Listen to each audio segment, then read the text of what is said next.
জানবো সেটা হচ্ছে সুষম তড়িৎ ক্ষেত্রে অবস্থিত তড়িৎ দ্বিমেরুর ওপর প্রযুক্ত টর্কের রাশিমালা। ঠিক আছে, তো আমরা আগের ক্লাসে জেনেছি যে ইলেকট্রিক ডাইপোল কি, তারপরে ইলেকট্রিক ডাইপোলের জন্য ইলেকট্রিক ডাইপোলের অ্যাক্সিসের উপর কিংবা তাদের বাইসেক্টরের উপর, পারপেন্ডিকুলার বাইসেক্টরের উপর অথবা এনি পয়েন্ট অর্থাৎ যে কোনো বিন্দুতে তড়িৎ ক্ষেত্র প্রাবল্যের মানটা কি হয় সেটা আমরা আগের ভিডিওতে দেখেছি। তো যাদের আগের বিষয়গুলি জানা নেই তারা আগের ভিডিওগুলি দেখে এসে এই ভিডিওটি শুরু করো। ঠিক আছে, তো আজকে আমরা এটা জানবো সেটা হচ্ছে সুষম তড়িৎ ক্ষেত্রে অবস্থিত তড়িৎ দ্বিমেরুর ওপর প্রযুক্ত টর্ক। তো আমরা টর্কের বিষয়ে একটু জেনে নিই। টর্ক জিনিসটা কি?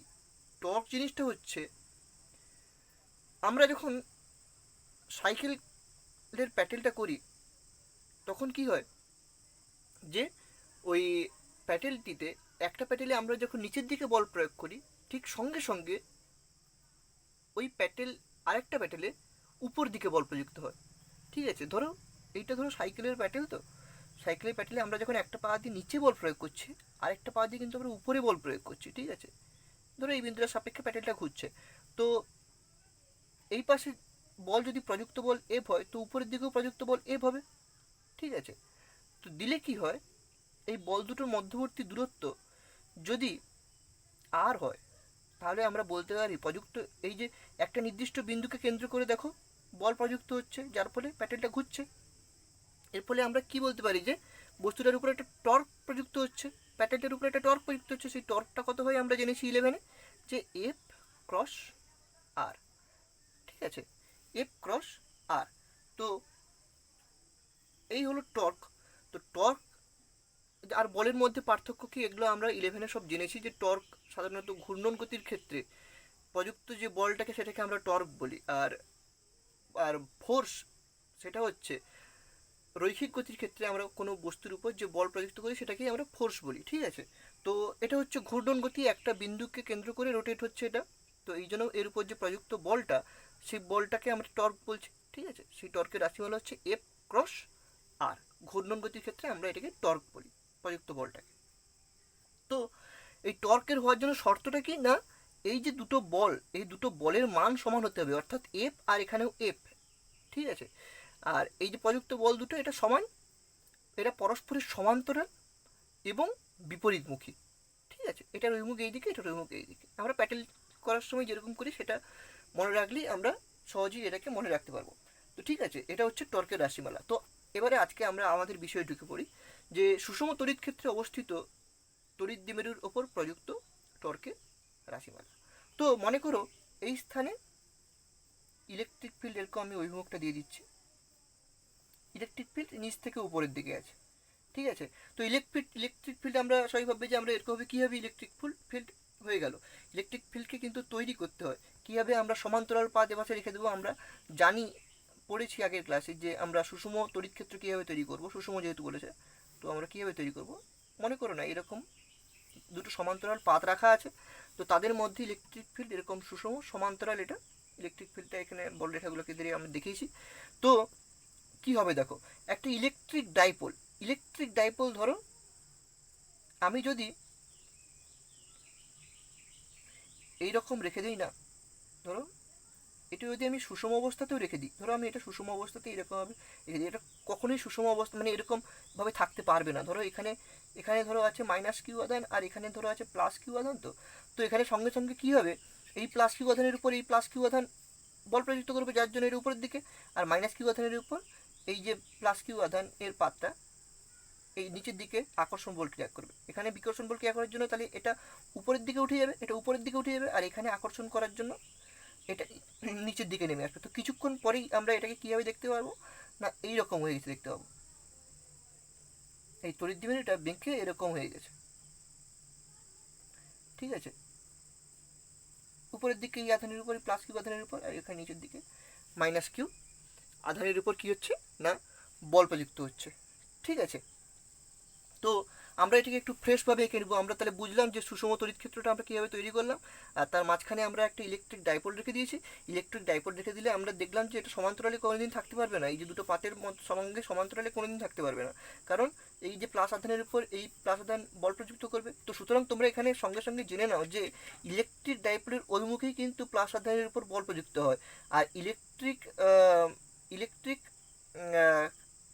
ইলেকট্রিক ক্ষেত্রের অভিমুখের সঙ্গে প্লাস আধানের উপর বল প্রযুক্ত হয়, আর ইলেকট্রিক ক্ষেত্রের বিপরীত অভিমুখের সঙ্গে মাইনাস আধানের উপর বল প্রযুক্ত হয়। ঠিক আছে, তো এটা তোমরা সঙ্গে সঙ্গে জেনে নাও, আর প্রতিবারই এরকম সমান্তরাল পাত ভেবে করার দরকার নেই, তো এটা মাথায় রেখে দিতে হবে। তো আমরা এটাকে একটু ফ্রেশভাবে এঁকে নিই। ফ্রেশভাবে যখন আমরা এঁকে নেব, মনে করো না এখানে ইলেকট্রিক ডাইপোল এটা, ইলেকট্রিক ফিল্ড এটা, তো ইলেকট্রিক ফিল্ডে এরকমভাবে হয়ে গেছে এটা কিছুক্ষণ পরে ইলেকট্রিক ডাইপোলটা, এটা এখানে মাইনাস আধান, এটা এখানে প্লাস আধান, তো প্লাস আধানের উপর দিকে বল প্রযুক্ত হচ্ছে, মাইনাস আধানের উপর নিচের দিকে বল প্রযুক্ত হচ্ছে। ঠিক আছে, এই বলের পরিমাণটা কত, মনে করলাম এই ইলেকট্রিক ফিল্ডের মানটা হচ্ছে ই। ঠিক আছে, আর আধানের মান যদি কিউ হয় তাহলে এর উপর প্রযুক্ত তাড়িতিক বল কত হবে, আমরা তো আগেই ইকুয়েশন জেনেছি যে equal to F by Q, equals to F by Q. ঠিক আছে, এই কিউটা কোনটা, ইলেকট্রিক ফিল্ডে অবস্থিত আধান সেই কিউটা, আর এই সূত্রে কিউ কোনটা, 1/4πε নট, শূন্য মাধ্যমে যদি করি Q dash by R square, এই কিউটা কিন্তু আমরা যে বিন্দু আধানের জন্য তড়িৎ ক্ষেত্রটা সৃষ্টি হচ্ছে সেই কিউ হচ্ছে এটা, আর এই কিউ কোনটা, এই কিউ হচ্ছে ইলেকট্রিক ফিল্ডে, তো এই কিউটা হচ্ছে ইলেকট্রিক ফিল্ডে অবস্থিত আধানটি। তো তাহলে প্রযুক্ত বল এফ ইকুয়াল টু আমি এখান থেকে কি লিখতে পারি, F equals to Q E, Q E. তো দেখো এই পরিমাণ বল, এই যে উপরের দিকে যে বল প্রযুক্ত হচ্ছে এটার মানটা কত না কিউ ইউ, আর নিচের দিকে যে বলটা প্রযুক্ত হচ্ছে সেটা হচ্ছে কিউ ই। ঠিক আছে, যেহেতু আধানের মান কিউ, ঠিক আছে, তো কিউ ই পরস্পর, দেখো বল দুটো কিন্তু পরস্পর সমান্তরাল, বিপরীত অভিমুখে আর সমান। ঠিক আছে, তো সুতরাং আমরা বলতে পারি যে এই তড়িৎ দ্বিবলিটার উপর একটা টর্ক প্রযুক্ত হবে। তো এবারে সেই টর্কের রাশিমালাটা আমরা নির্ণয় করব। মনে করো এই ইলেকট্রিক ডাইপোলের অভিমুখের সঙ্গে মাইনাস আধান থেকে প্লাস আধানের দিকে ইলেকট্রিক ডাইপোলের অভিমুখ হয়, আমরা এটা আগের ক্লাসেই জেনেছি। তো এই ইলেকট্রিক ডাইপোলের সঙ্গে অভিমুখের সঙ্গে ইলেকট্রিক ফিল্ডের যে মধ্যবর্তী কোণ, সেটা যদি আমরা থিটা ধরে নিই, তো আমাদের সবসময় কী বের করতে হবে, দেখো বল দুটোর মধ্যবর্তী প্রযুক্ত যে বল দুটো হচ্ছে, বল দুটো তার মধ্যবর্তী লম্ব দূরত্বটা, ঠিক আছে, আমাকে সবসময় এই যে প্রযুক্ত বল হচ্ছে বল দুটো এর যে মধ্যবর্তী লম্ব দূরত্বটা আমাকে বের করতে হবে। তো আমরা লম্ব দূরত্ব কোনো সময় এইটা তো নয়, এটা তো এই দুটো বলের মধ্যে লম্ব দূরত্ব তো এটা নেই, আমাকে লম্ব দূরত্ব মানে কি এখান থেকে এটাকে বিপরীত দিকে বাড়াবো। ঠিক আছে, তো তখন এই বল থেকে এই বলে লম্ব দূরত্বটা আমরা, এই লম্ব ডিস্টেন্স মানে এই ডিস্টেন্সটা আমাকে বের করতে হবে।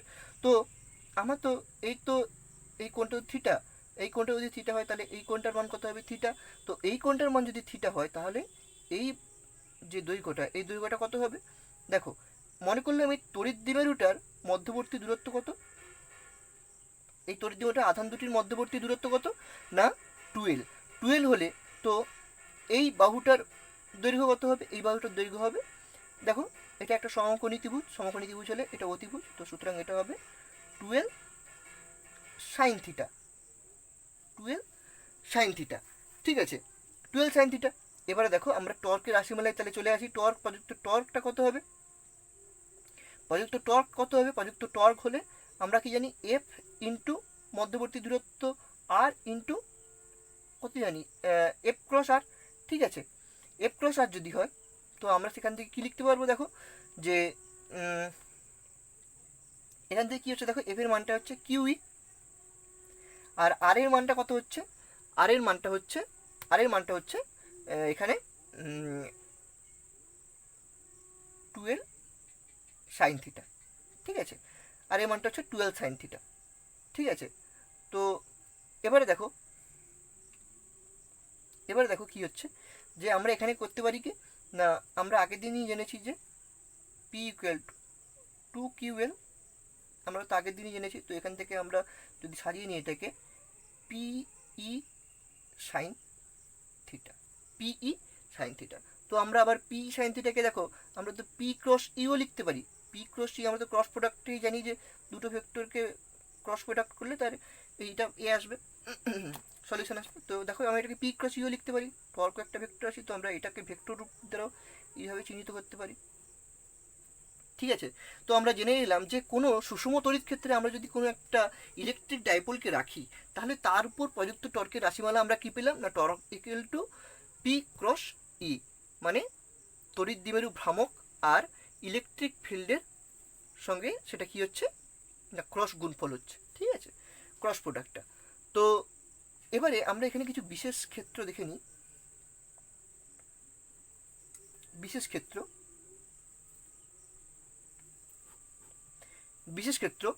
বিশেষ ক্ষেত্রে দেখো যে কি হচ্ছে বিশেষ ক্ষেত্রে। আমরা এই ধরো এই যে প্রথমেই বলেছিলাম না এই যে তড়িৎ দ্বিমেরুটাকে আমরা যদি এই ইলেকট্রিক ফিল্ডের সঙ্গে আমরা এটা কীভাবে লম্বভাবে রেখে দিয়েছি, দেখো ইলেকট্রিক ফিল্ডের অভিমুখের সঙ্গে লম্ব হবে। ঠিক আছে, তো আমরা যদি ইলেকট্রিক ফিল্ডের অভিমুখের সঙ্গে লম্বভাবে রাখি তো এই কোণটার মান তখন কত হয়ে যাচ্ছে, এই কোণটার মান তখন কত হচ্ছে 90 ডিগ্রি, কোণটার মান 90 ডিগ্রি হচ্ছে। আর যদি আমরা লম্বভাবে রাখি, লম্বভাবে যদি আমরা রাখি তাহলে থিটার মানটা 90 ডিগ্রি হচ্ছে, তাহলে এফের টর্কের মানটা কত হচ্ছে পি ই। ঠিক আছে, sine theta equal to 90 degree, sine থিটার মানটা 90 ডিগ্রি, তো সাইন 90 মান হচ্ছে 1, তাহলে পি ই। আর আমরা যদি এটাকে সমান্তরালভাবে রাখি, ইলেকট্রিক ডাইপোলটাকে সমান্তরালভাবে যদি রাখি তাহলে কি হচ্ছে না টর্ক ইকুয়াল টু কত হচ্ছে, থিটার মানটা কত হয়ে যাচ্ছে, দেখো আমরা এটাকে সমান্তরাল লিখেছি মানে এইরকম রেখেছি, এরকম জায়গায় তাহলে ইলেকট্রিক ফিল্ডের সঙ্গে সেটা সমান্তরাল হচ্ছে মানে মধ্যবর্তী, সমান্তরাল হলে মধ্যবর্তী কোণ কত হয় সবসময় 0 হয়। তো সাইন থিটার মানটা কত হচ্ছে 0 হচ্ছে, থিটার মান যদি 0 হয়ে যায় তাহলে সঙ্গে সঙ্গে টর্কের মানটাও কী হচ্ছে 0। তো আমরা যদি প্র্যাকটিক্যালিও দেখি মনে করো এই ইলেকট্রিক ডাইপোলটা এইরকম আছে, তো যখন লম্বভাবে এই ইলেকট্রিক ফিল্ডটা পাস করছে, তখন কি হচ্ছে দেখো লম্বভাবে পাস করার জন্য ইলেকট্রিক ডাইপোলটাকে অনেকগুলো তড়িৎ বলরেখা এরকম কাটছে। ঠিক আছে, অনেকগুলো তড়িৎ বলরেখা ইলেকট্রিক ফিল্ডের সঙ্গে এই ইলেকট্রিক ডাইপোলকে কাটছে মানে কেটে যাচ্ছে, মানে উপর দিয়ে যাচ্ছে। তো তার জন্য সুতরাং বুঝতে পারছি যে নিশ্চয়ই একটা ফোর্স প্রযুক্ত হবে। ঠিক আছে, যার জন্য সেটা ঘূর্ণন সৃষ্টি করবে। তো দেখো তখন আমরা পি পাচ্ছি। আর যদি আমরা দেখো সমান্তরালে রেখে দিই, যখন আমরা সমান্তরালে রেখে দেবো তখন দেখো তড়িৎ বলরেখাগুলো কি পাস করছে। দেখো একটা ইলেকট্রিক ডাইপোল যদি এরকম যদি হয়ে যায়, সমান্তরাল হয়ে গেছে, তো সমান্তরাল হয়ে গেলে কোনো এই ইলেকট্রিক ডাইপোলটাকে কোনো বলরেখাই দেখো পাস করছে না। ঠিক আছে, এই ইলেকট্রিক ডাইপোলকে পাস করে যাচ্ছে না, তো সুতরাং আমরা সেখান থেকে দেখতে পারি যে তখন নিশ্চয়ই কোনো বল প্রযুক্ত হবে না। বল প্রযুক্ত না হলে কি হচ্ছে না টর্ক প্রযুক্ত হবে না। তো আমরা এখান থেকে স্পষ্টভাবে দেখলাম যে সুষম তড়িৎ ক্ষেত্রে অবস্থিত তড়িৎ দ্বিমেরুর ওপর প্রযুক্ত টর্ক কত হয় আমরা দেখলাম। এবারে আমরা এই জিনিসটার উপর কনসেপ্ট ক্লিয়ার করার জন্য আমরা আরও কিছু কোশ্চেন এখান থেকে একটু করে নিই। দেখো ধরো প্রথম কোশ্চেন দেখো, ধরো ইলেকট্রিক ফিল্ড ধরো এখানে সুষম ইলেকট্রিক ফিল্ড এরকম এই অভিমুখে আছে সুষম ইলেকট্রিক ফিল্ড। ঠিক আছে, তো ইলেকট্রিক ফিল্ডে কী করা আছে না এরকম একটা ইলেকট্রিক ডাইপোল রাখা আছে, এখানে মাইনাস কিউ আধান, এখানে প্লাস কিউ আধান। ঠিক আছে, তো এবারে বলো যে ঠিক আছে টর্ক তো প্রযুক্ত হবে, কিন্তু টর্কের সঙ্গে সঙ্গে এখানে দেখো টর্ক কেন প্রযুক্ত হচ্ছে, দেখো বিপরীতমুখী বল আছে। ঠিক আছে, বিপরীতমুখী বল আছে, এই জন্য এখানে টর্ক প্রযুক্ত হবে। দিলে এর সঙ্গে টর্ক প্রযুক্ত হওয়ার সঙ্গে সঙ্গে দেখো বলও প্রযুক্ত হবে, কারণ এটা অসম তড়িৎ ক্ষেত্র হওয়ার জন্য কি হচ্ছে যে এটা সরতে থাকবে উপরের দিকে ইলেকট্রিক ডাইপোলটা এরকম সরতে থাকবে। ঠিক আছে, কারণ এটা একটা অসম তড়িৎ ক্ষেত্র। সুষম তড়িৎ ক্ষেত্র হলে তো সব দিকে বল, এদিকেও যে বল প্রযুক্ত হতো সেদিকেও সেই বল প্রযুক্ত হতো। অসম তড়িৎ ক্ষেত্র হওয়ার জন্য এটা সব জায়গায় সমান বল প্রযুক্ত হচ্ছে না, তাই জন্য এটা চলন গতিও এখানে আমরা দেখতে পাবো। তো সুতরাং এখানে টর্ক বল উভয়ই প্রযুক্ত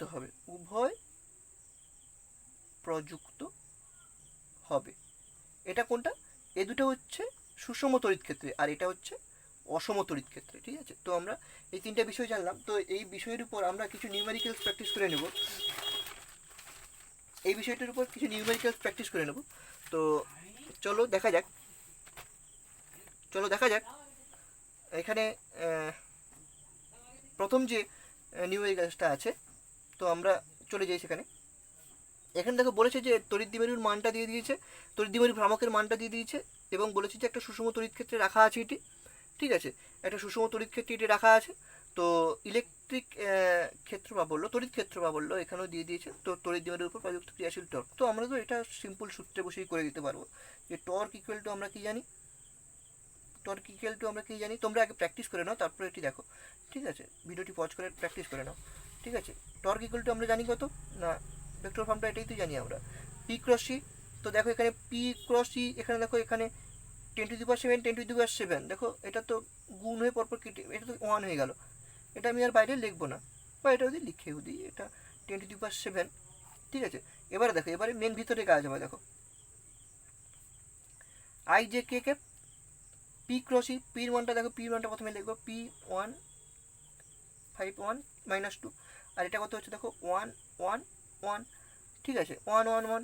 তো এবারে দেখো এটা তো 1 হচ্ছে, এবারে দেখো ভিতরে, এবারে আমরা যেরকম ক্যালকুলেশন করি, এবারে তোমরা ক্যালকুলেশন করো।